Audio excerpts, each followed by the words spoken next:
Kwa majina naitwa VNL, mdau wa maendeleo ya vijana. Kwa siku za hivi karibuni kumekuwa na mjadala kwenye mitandao ya kijamii na kama nchi kwa ujumla kuhusiana na mikopo ya vijana, mikopo ambayo kwa bahati nzuri tulipata fursa kama vijana kupitia wizara yetu ya maendeleo ya vijana kwa kuwa na mikopo ya kuwasaidia vijana kujikwamua kiuchumi. Kwa kwanza nipongeze serikali yetu chini ya Mheshimiwa Rais Mama Samia Suluhu Hassan kwa kuhakikisha inawawezesha vijana kiuchumi, kwa sababu taifa lenye nguvu linahitaji vijana wenye nguvu. Kwa hiyo nguvu iko kwenye uchumi. Kwa nishukuru na niipongeze serikali kwa ujumla.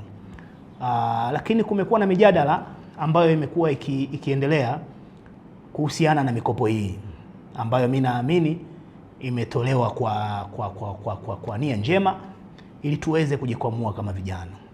Lakini ndani ya mijadala hii ambayo inaendelea, na mimi kama kijana nikaona nitoe mawazo yangu kuhusiana na kinachoendelea dhidi ya mikopo hii. Mimi nilikuwa na ajenda mbili. Ajenda ya kwanza ni umri wa upatikanaji wa mikopo hii. Ukisoma utaratibu wa kupata mikopo, umri ni miaka 35 mwisho, ambayo serikali inamtambua kijana mwisho wa miaka 35, na utaratibu wa mikopo pia umesimamia humo kwamba kijana mwisho wa miaka 35. Lakini kwangu mimi naona kuna changamoto kidogo kwenye swala la umri, kwa sababu sisi kama vijana na kama nchi yetu kama wa Afrika kwa ujumla huwa tunachelewa kwenye mambo mengi kwa sababu ya kitamaduni zetu na namna ya maisha yetu tunavyoishi. Kwa kijana anapofika miaka 35 ndo wakati ambao vijana wengi angalau wanapata maturity ya kutafuta, maturity ya kupambana na maisha yao. Sasa anapofika kwenye huo umri, bahati mbaya inayomkuta kijana ni kwamba umri wa kuwa supported, umri wa kutambulika kama kijana unakuwa umefika mwisho.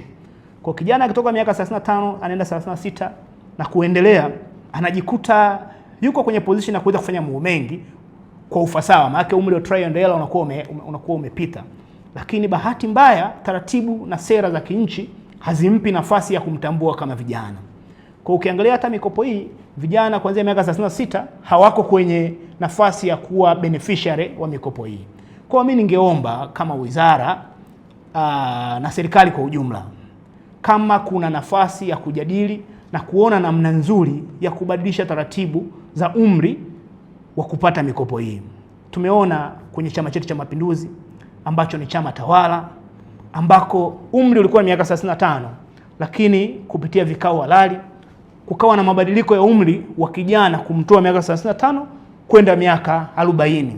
Kwa hilo kama limewezekana kwenye chama chetu ambacho kinatawala, naamini pia linawezekana tukifuata taratibu umri pia wa kijana kwenye sera na miundo ya kinchi uende mpaka miaka 40. Kwa mimi naamini tukiliweka hili jambo vizuri, tukalijadili kwa kina, naamini linaweza likawa na tija na likafaidisha vijana wengi, na wengi wakapata faida na kunufaika na mikopo hii ya vijana. Jambo la pili lilikuwa kwenye makundi ya upatikanaji wa mikopo. Tumeona mijadala inayoendelea. Baadhi ya vijana wamesema vijana wote tupate mikopo, wengine wamesema tusiwe na masharti. Lakini mimi nafikiri ni muhimu kuweka masharti kwenye kila jambo. Ni utaratibu mzuri kuwa na masharti ya jambo, namna ya kuanzia kwenye ajira tunakuwa na masharti, bwana hapa utatakiwa cheti, kutatakiwa hiki. Kwa hiyo hata kwenye mikopo, kwa sababu ni swala la kifedha, lazima tuwe na utaratibu mzuri wa kuhakikisha wanaopata mikopo hii ni kweli ni watu sahihi kuipata na ni watu ambao wanaweza kwenda kurudisha na vijana wengine wakanufaika. Huko nyuma tumekuwa na mikopo mingi imetolewa kwa vijana ambayo kiukweli kabisa mikopo mingi haijawa na tija.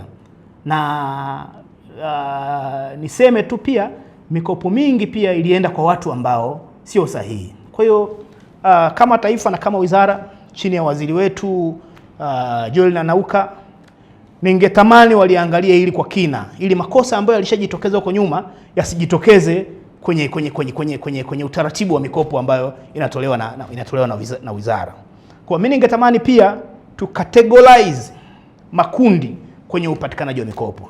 Tunayo makundi mawili ambayo mimi naamini tungeyaweka kwenye hayo makundi tungeyatengeneza. Kundi la kwanza ni kundi la vijana ambao tayari wameshaingia site kupambana. Wapo vijana wengi, tuna mifano. Vijana wengi wako Kariakoo, wako wapi, ambao hawakuwa na mtaji lakini waliamua kudea kwenda kupambana kwa ajili ya maisha yao na kwa ajili ya familia na jamii inayowazunguka. Kwa kundi hili lingewekewa utaratibu wake wa namna ya mikopo yao iweje na namna yao ya kupata, sababu tayari hawa watu wameshadea, wameshajaribu, wameenda kupambana. Kwa kijana, ukimchukua kijana yuko Kariakoo leo, anajua akipata shilingi ngapi kile ambacho anapambana kwa kustruggle ataweza kukisolve na akaleta multiplier effect na ule mkopo ukaweza kumnufaisha, lakini pia akaweza kurudisha mkopo vijana wengine waweze kuupata. Lakini kundi la pili ambalo pia nisingependa kulisahau ni kundi la vijana ambao wapo hawajaanza biashara lakini wana mawazo mazuri na yenye tija ya biashara. Kwa pia ili kundi hili pia ni muhimu na liwekewe utaratibu wake wa namna ya kulisaidia.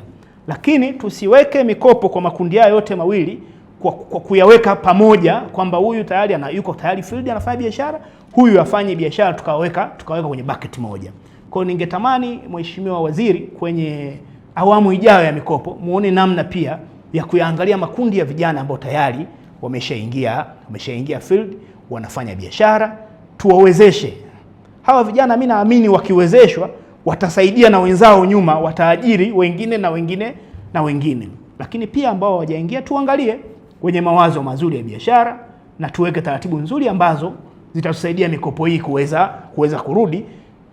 Tusirudie makosa ya mikopo ambayo iliwahi kutolewa lakini haikufanikiwa kurudi. Lakini la mwisho mimi niseme mijadala hii mingi imezuka kutoka kwenye vijana ambao ni kutoka kwenye vyama vyetu vya siasa.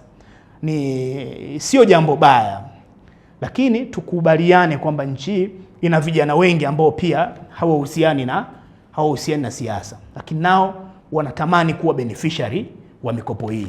Kwa wizara iwaangalie pia vijana ambao nao wanatamani kuwa beneficiary lakini hawatoki kwenye hivi vyama vyetu vya siasa. Lakini la mwisho kabisa, mimi nafikiri ni heri wapate watu 30 mikopo hii na ikaenda kwenye ikapata watu sahihi na ikaweza kurudishwa ili wakopeshe wengine, kuliko tukawapa watu zaidi ya 1000 au 2000 mikopo ambayo haiwezi kurudi. Kwa mimi niombe wizara ipunguze pressure, iende kwenye utaratibu ambao inafikiri mikopo hii haitaenda kuzama, itawafikia watu sahihi. Twende one step at a time, tutafika. Hatuwezi kuwafikia watu wote kama nchi kwenye mikopo hii at once. Tutaenda hatua kwa hatua na kila mmoja ata benefit na mikopo hii. Asanteni sana.